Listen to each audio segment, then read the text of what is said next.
What's your favorite insect? Do you have a favorite? My favorite is the praying mantis. They're like the bad boys of the insect world, aren't they? They have big muscly arms and they walk around.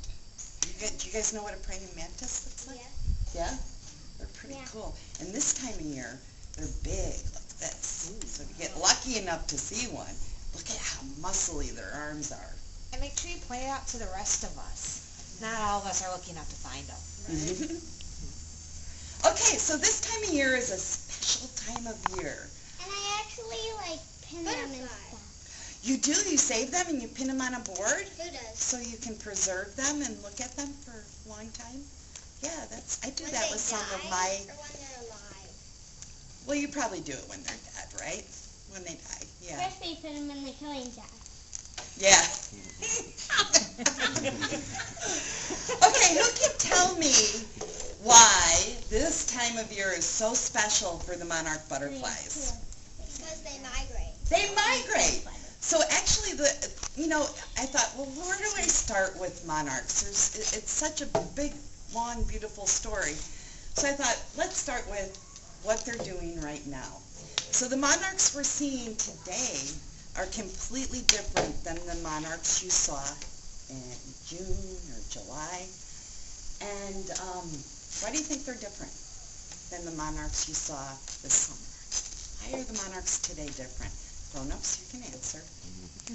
Babies that have grown up.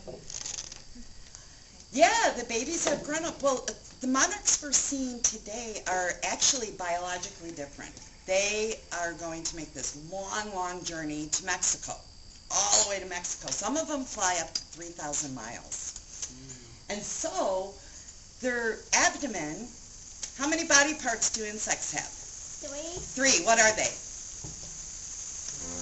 Head, thorax, abdomen. So the abdomen on the monarchs we see today are much bigger. Why do you suppose the abdomen is bigger than the ones in the summertime? They've stored energy. Yes, they have to store a lot of energy, not only to fly 3,000 miles, but to overwinter. And where do they overwinter? Anyone? Anyone? Mexico. Mexico.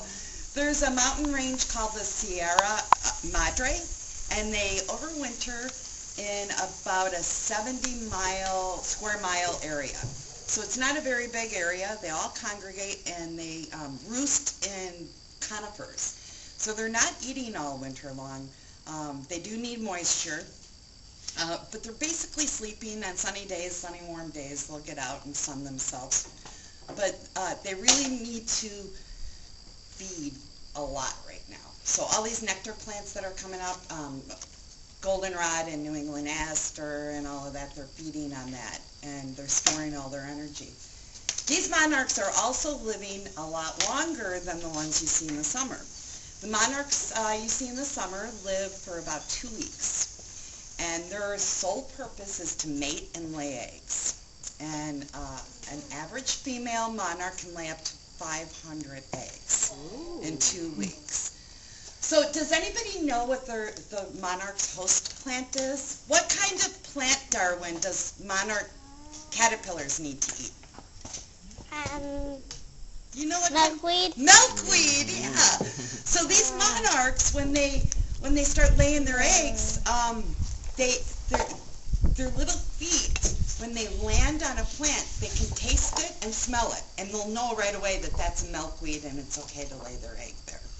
And they'll lay 1 egg on a piece of milkweed. Why do you suppose they would lay only 1 egg rather than laying a bunch of eggs at a time? So there's enough food. So there's enough food for their baby, yeah.